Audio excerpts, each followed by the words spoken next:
Hello student, हम thermodynamics पढ़ रहे थे। थर्मोडायनेमिक्स के पिछले लेक्चर में हमने वर्क के बारे में पढ़ा था, यानी रिवर्सिबल एक्सपेंशन वर्क के बारे में पढ़ा था।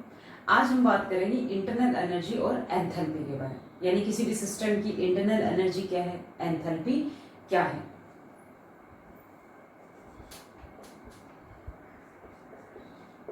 इंटरनल एनर्जी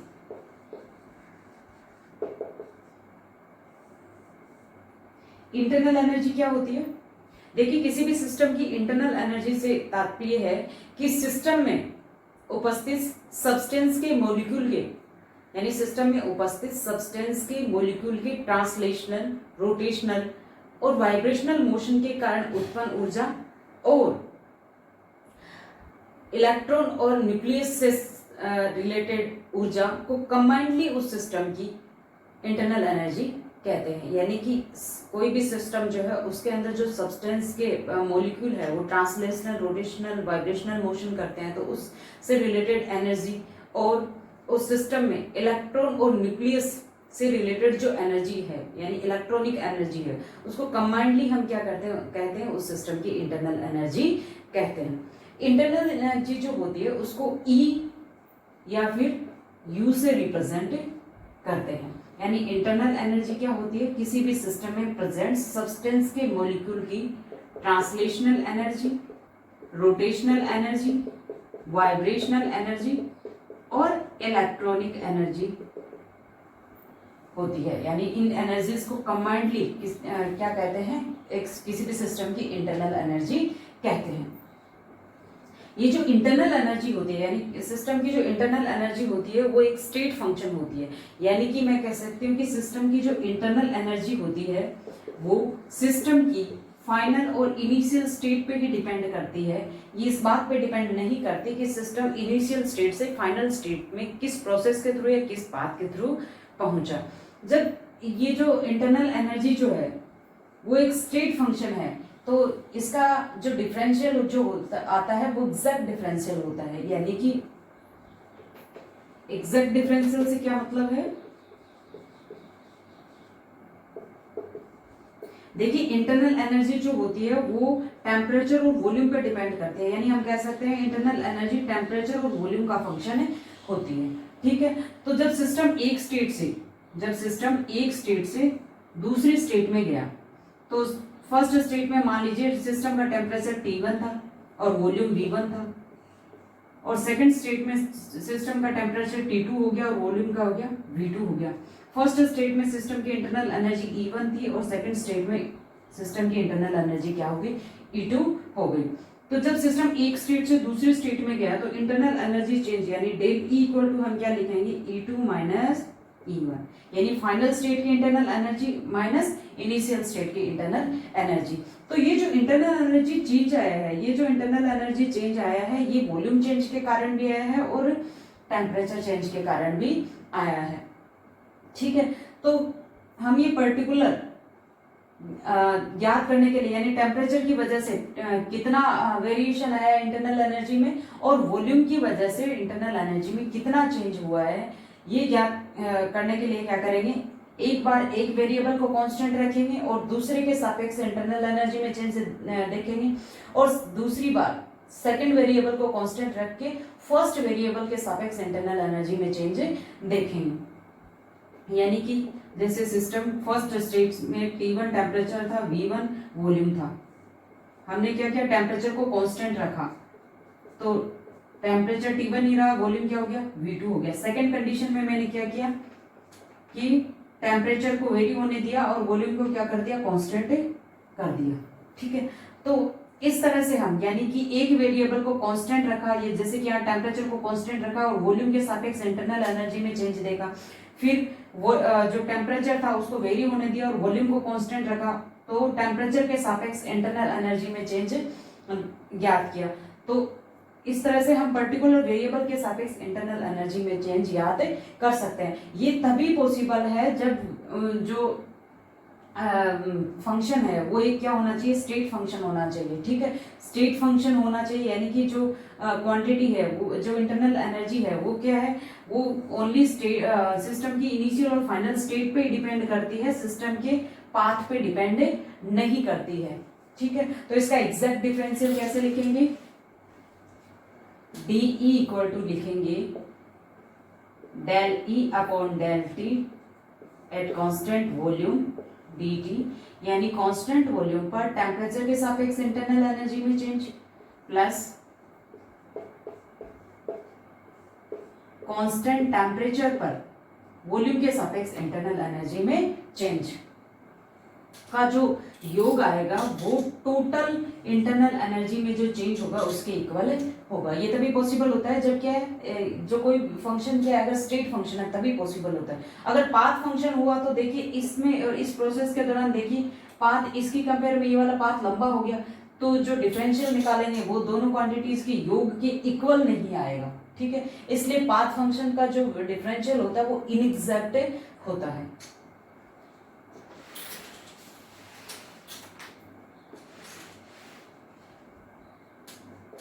इंटरनल एनर्जी जो होती है, इंटरनल एनर्जी होती है उसका साइक्लिक इंटीग्रेशन का मान 0 आता है, यानी D इक्वल टू क्या होगा 0।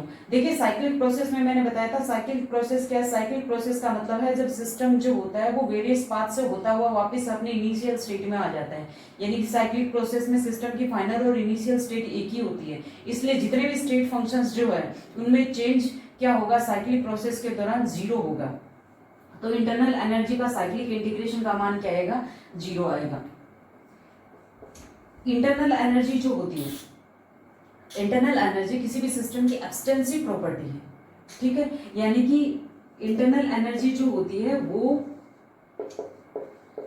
सिस्टम में प्रेजेंट सब्सटेंस के अमाउंट पे डिपेंड करती है। अगर आपने सिस्टम में जो सिस्टम में प्रेजेंट सब्सटेंस का अमाउंट चेंज कर दिया तो नंबर ऑफ मॉलिक्यूल्स चेंज हो जाएंगे, नंबर ऑफ मॉलिक्यूल्स चेंज हो जाएंगे तो उनका जो ट्रांसलेशनल, रोटेशनल, वाइब्रेशनल मोशन से रिलेटेड एनर्जीज है, इलेक्ट्रॉनिक एनर्जी है वो चेंज हो जाएगी, जिसकी वजह से उस सिस्टम की इंटरनल एनर्जी चेंज हो जाएगी।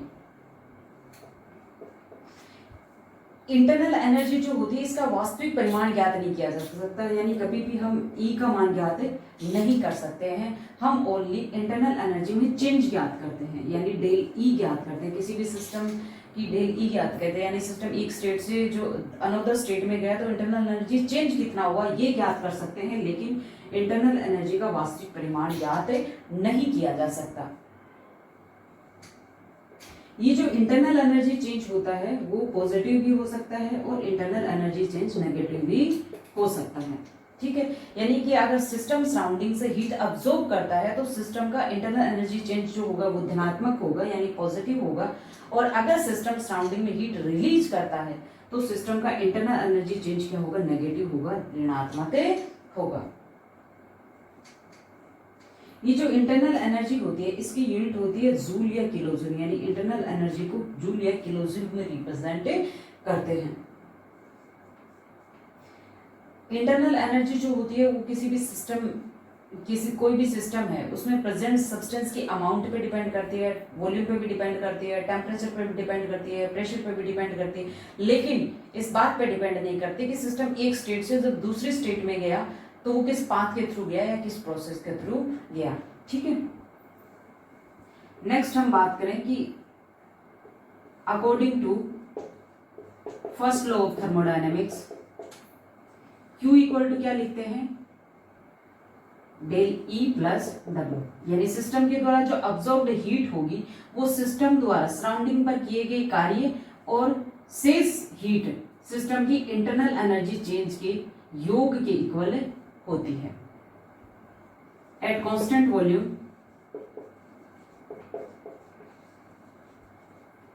W equal to P del V equal to क्या हो जाएगा 0, यानी कांस्टेंट वॉल्यूम पे वर्क डन कितना होगा 0 होगा, तो उस कंडीशन में QV इक्वल टू हो जाएगा डेल E, अर्थात अगर कांस्टेंट वॉल्यूम पर सिस्टम द्वारा अब्सॉर्ब की गई हीट सिस्टम के इंटरनल एनर्जी चेंज के बराबर होती है, ठीक है। तो ये थी इंटरनल एनर्जी।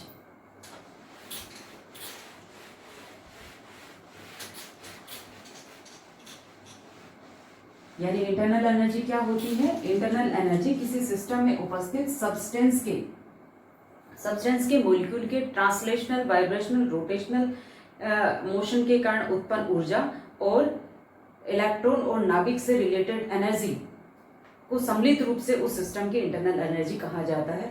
इंटरनल एनर्जी को कैपिटल ई से या कैपिटल यू से रिप्रेजेंट करते हैं। इंटरनल एनर्जी जो होती है वो एक स्टेट फंक्शन होती है, यानी इंटरनल एनर्जी सिस्टम की इनिशियल और फाइनल स्टेट पर ही डिपेंड करती है। इस बात पे डिपेंड नहीं करती कि सिस्टम की इनिशियल स्टेट से फाइनल स्टेट किस पाथ के थ्रू या किस प्रोसेस के थ्रू प्राप्त हुई। इसलिए जो इंटरनल एनर्जी का जो डिफरेंशियल आता है वो हमेशा एग्जैक्ट डिफरेंशियल होता है, ठीक है। और इंटरनल एनर्जी का अगर साइक्लिक इंटीग्रेशन देखें तो साइक्लिक इंटीग्रेशन का मान क्या आता है? 0 आता है। इसके अलावा मैंने आपको ये बताया कि जो इंटरनल एनर्जी होती है वो एक्सटेंसिव प्रॉपर्टी होती है, यानी सिस्टम में प्रेजेंट जो सब्सटेंस है उसके अमाउंट पे डिपेंड करती है। इंटरनल एनर्जी का हम वास्तविक परिमाण ज्ञात नहीं कर सकते, ओनली इंटरनल एनर्जी चेंज ही ज्ञात कर सकते हैं। इसके अलावा मैंने बताया कि इंटरनल एनर्जी चेंज जो होता है वो पॉजिटिव भी हो सकता है और नेगेटिव भी हो सकता है। पॉजिटिव कब होगा? जब सिस्टम सराउंडिंग से हीट अब्सॉर्ब कर रहा है, तो उस कंडीशन में सिस्टम का जो इंटरनल एनर्जी चेंज होगा वो पॉजिटिव होगा, धनात्मक होगा। और अगर सिस्टम सराउंडिंग में हीट रिलीज कर रहा है तो उस कंडीशन में सिस्टम का इंटरनल एनर्जी चेंज क्या होगा? नेगेटिव होगा, ठीक है। या फिर कहें कि जैसे कि स्थिर आयतन पर यानी कांस्टेंट वॉल्यूम पर अगर सिस्टम सराउंडिंग से जितनी हीट अब्सॉर्ब कर रहा है वो सिस्टम की इंटरनल एनर्जी चेंज के इक्वल होगी। तो ये थी किसी भी सिस्टम की इंटरनल एनर्जी। अब बात करते हैं एंथैल्पी की।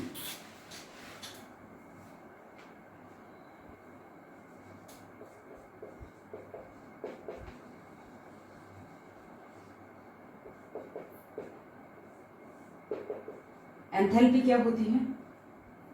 देखिए, एंथैल्पी किसी भी सिस्टम की, हम कहें किसी सिस्टम में निहित टोटल हीट होती है, ठीक है। या फिर कह सकते हैं कि किसी भी सिस्टम की टोटल ऊर्जा होती है। देखिए, according to thermodynamics, according to first law of thermodynamics,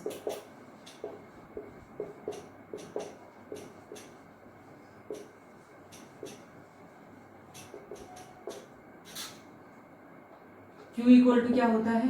del E plus W, यानी सिस्टम के द्वारा जो ऑब्जर्व हीट होगी वो सिस्टम के द्वारा सराउंडिंग पर किए गए कार्य और शेष हीट जो होगी वो सिस्टम की इंटरनल एनर्जी चेंज में कन्वर्टेड हो जाएगी। Constant pressure,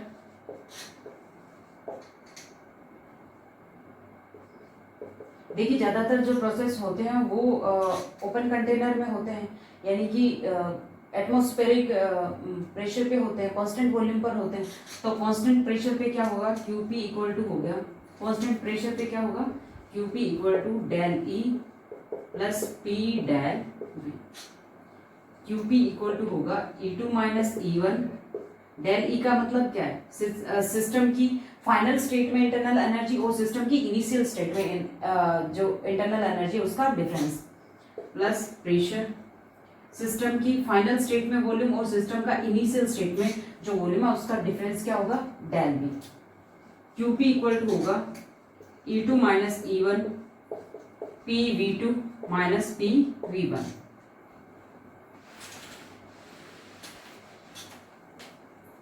QP equal to, अब ये जो टर्म है इनको एक साथ रख देते हैं, यानी 2 वाली टर्म एक साथ रखेंगे और 1 वाली एक साथ टर्म एक साथ रखेंगे। E2 plus PV2 minus E1 plus PV1, ठीक है। देखिए मैंने माइनस बाहर रखा है तो ये माइनस अंदर जाएगा तो माइनस E1 और माइनस PV1 हो जाएगा। तो हम देखते हैं कि कांस्टेंट प्रेशर पे सिस्टम द्वारा अब्सॉर्ब की गई जो हीट है वो दो पदों के डिफरेंस के इक्वल हो रही है, ठीक है। तो इनको एक न्यू थर्मोडायनेमिक्स टर्म के रूप में रिप्रेजेंट किया गया, यानी QP इक्वल टू लिखा गया H2 माइनस H1, यानी QP इक्वल टू लिखा गया डेल H। अर्थात हम कह सकते हैं कि H इक्वल टू क्या होगा? E plus PV। H equal to क्या होगा? E plus PV। अर्थात एंथैल्पी क्या है?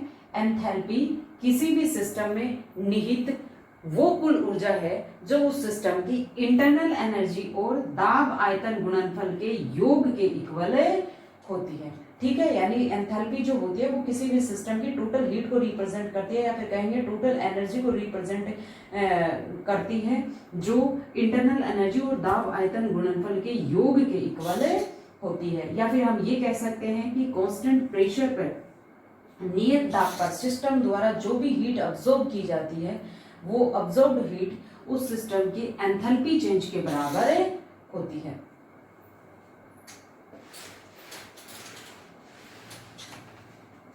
एंथैल्पी चेंज लिखे तो क्या लिखेंगे, डेल एच इक्वल टू लिखेंगे del E plus P del we.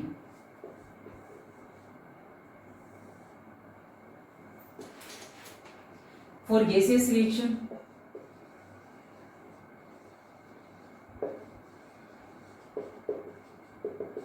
P del V equal to क्या होता है, del N R T. Del N G का मतलब यहां पे है gaseous moles, number of gaseous moles of product minus number of gaseous moles of reactant. यानी reactant product की गैसियस मोल और रिएक्टेंट के गैसियस मोल का जो डिफरेंस है उसे हम क्या मानेंगे, वो क्या होगा, डेल एन जी होगा।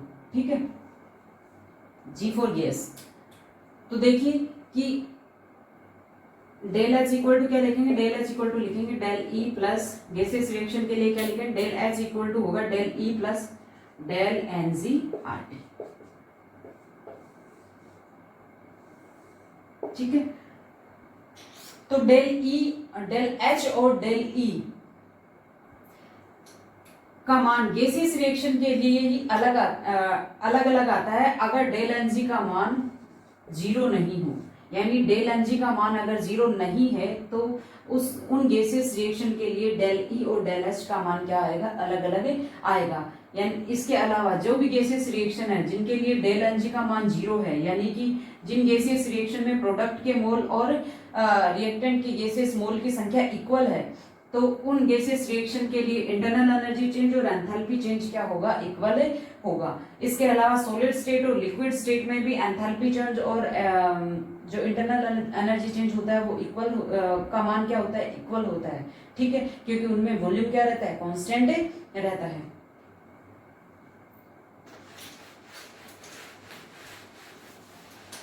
ठीक है, यानी एंथैल्पी जो होती है वो भी इंटरनल एनर्जी की तरह क्या होती है, एक स्टेट फंक्शन होती है। और एंथैल्पी का भी अगर साइक्लिक इंटीग्रेशन करें तो उसका मान भी क्या आएगा, 0 आएगा, क्योंकि एंथैल्पी एक स्टेट फंक्शन है और साइक्लिक प्रोसेस में स्टेट फंक्शन में चेंज क्या होता है, 0 होता है। एंथैल्पी भी क्या है, एक एक्सटेंसिव प्रॉपर्टी है। यानी एंथैल्पी सिस्टम की एक्सटेंसिव प्रॉपर्टी है, सिस्टम में प्रेजेंट सब्सटेंस के अमाउंट पे डिपेंड करती है। एंथैल्पी चेंज जो होता है वो पॉजिटिव भी हो सकता है और एंथैल्पी चेंज क्या होता है, नेगेटिव भी होता है। अगर सिस्टम सराउंडिंग से हीट अब्सॉर्ब करता है यानी उस्मासोसी प्रोसेस हो रहा है तो उस कंडीशन में एंथैल्पी चेंज पॉजिटिव आएगा, और अगर सिस्टम सराउंडिंग में हीट रिलीज कर रहा है यानी उष्माक्षेपी प्रोसेस हो रहा है तो उस कंडीशन में एंथैल्पी चेंज क्या आएगा, नेगेटिव आएगा। ठीक है, तो ये होती है एंथैल्पी। यानी एंथैल्पी किसी भी सिस्टम की टोटल हीट होती है, या फिर हम ये कह सकते हैं एंथैल्पी जो होती है वो किसी सिस्टम में निहित वो कुल ऊर्जा होती है जो सिस्टम की इंटरनल एनर्जी और दाब आयतन गुणनफल के योग के इक्वल होती है। एंथैल्पी जो होती है, अगर हम कांस्टेंट प्रेशर पे किसी सिस्टम के द्वारा अब्सॉर्ब की गई जो हीट है वो एंथैल्पी चेंज के इक्वल होती है। एंथैल्पी एक स्टेट फंक्शन है, यानी ओनली सिस्टम की इनिशियल और फाइनल स्टेट पे डिपेंड करती है। इनिशियल स्टेट फाइनल स्टेट किस पाथ के थ्रू प्राप्त हुई, किस प्रोसेस के थ्रू प्राप्त हुई, इस बात पे डिपेंड नहीं करती। एंथैल्पी जो होती है उसका साइक्लिक इंटीग्रेशन क्या आता है, साइक्लिक इंटीग्रेशन का मान 0 आता है, क्योंकि एंथैल्पी स्टेट फंक्शन है और साइक्लिक प्रोसेस में इनिशियल और फाइनल स्टेट एक ही होती है। एंथैल्पी जो है वो एक्सटेंसिव प्रॉपर्टी है किसी सिस्टम की, यानी सिस्टम में अगर पदार्थ का अमाउंट चेंज करेंगे तो एंथैल्पी भी चेंज हो जाएगी। और एंथैल्पी चेंज का मान पॉजिटिव भी आता है और एंथैल्पी चेंज का मान नेगेटिव भी आता है। ठीक है, अगर ऊष्माशोषी प्रोसेस है तो एंथैल्पी चेंज पॉजिटिव आएगा, और ऊष्माक्षेपी प्रोसेस है तो एंथैल्पी चेंज का मान क्या आएगा, नेगेटिव आएगा। ठीक है, आज के लिए इतना ही। Thank you.